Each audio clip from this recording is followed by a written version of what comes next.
Finally বন্ধুসকল আজি দিনটোতে অসম চৰকাৰৰ ফালৰ পৰা যিসকল যুৱক যুৱতী আছে তো সেইসকলৰ কাৰণে আহি পৰিছে এটা ভাল খবৰ।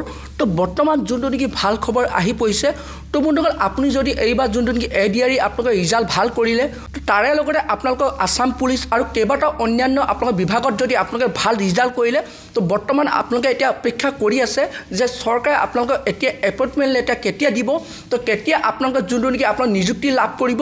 তো বৰ্তমান অসম চৰকাৰৰ ফালৰ পৰা সেই ডেটটো ঘোষণা কৰা হৈছে, কোনটো তাৰিখ কোনটো মাহৰ কোনটো তাৰিখে আপোনালোকে নিযুক্তি লাভ কৰিব, অৰ্থাৎ আপোনালোকে এপইণ্টমেণ্ট লেটাৰ আপোনালোকে লাভ কৰিব। তো তাৰ ওপৰত আজি মুখ্যমন্ত্ৰীয়ে এটা বৃহৎ ঘোষণা কৰিছে। তো বন্ধুসকল আপোনালোকে জানি লওক কেতিয়া আপোনালোকে সেই এপইণ্টমেণ্ট লেটাৰ লাভ কৰিব, কেতিয়া আপোনালোকে নিযুক্তি লাভ কৰিব। তো বন্ধুসকল আপোনালোকক মই সেই ভিডিঅ' ক্লিপটো দেখুৱাম যোনটো নেকি আজি বৰ্তমান মুখ্যমন্ত্ৰী ডাঙৰীয়াই ঘোষণা কৰিছে। তো বন্ধুসকল আপোনালোকে সেইটো কাৰণে ভিডিঅ'টো একেবাৰে স্কিপ নকৰাকৈ চাই থাকিব, আৰু লগতে যদি আপোনালোকে মোৰ চেনেলটোত নতুনকৈ আহিছে চেনেলটো লাইক এটা কৰি দিব, পাৰিলে ছাবস্ক্ৰাইবটো কৰি ৰাখিব, লগতে আপোনালোকে বেল আইকনটো অন কৰি দিব।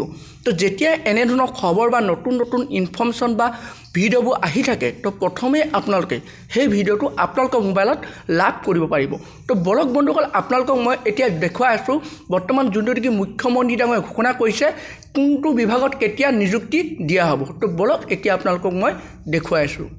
নিযুক্তিৰ মই 2 দিনতে ডেটবিলাক ঘোষণা কৰি দিম। আমাৰ ৰেণ্ডমাইজেশ্যন বুলি কয়, ৰেণ্ডমাইজেশ্যনৰ কাম চলি আছে, তাৰ পৰা পোষ্টিঙৰ কাম চলিব। প্ৰায় 10-15 দিনৰ এটা প্ৰক্ৰিয়া আছে। নৱেম্বৰ অক্টোবৰ মাহটো আমি কোনো কাম কৰিব পৰা নাই, সকলোৰে আপোনালোক সকলোৱে জানে পৰিৱেশ। নৱেম্বৰত আমি নিযুক্তিৰ প্ৰক্ৰিয়া আৰম্ভ কৰিম, ডিচেম্বৰত আমি শেষ কৰিম।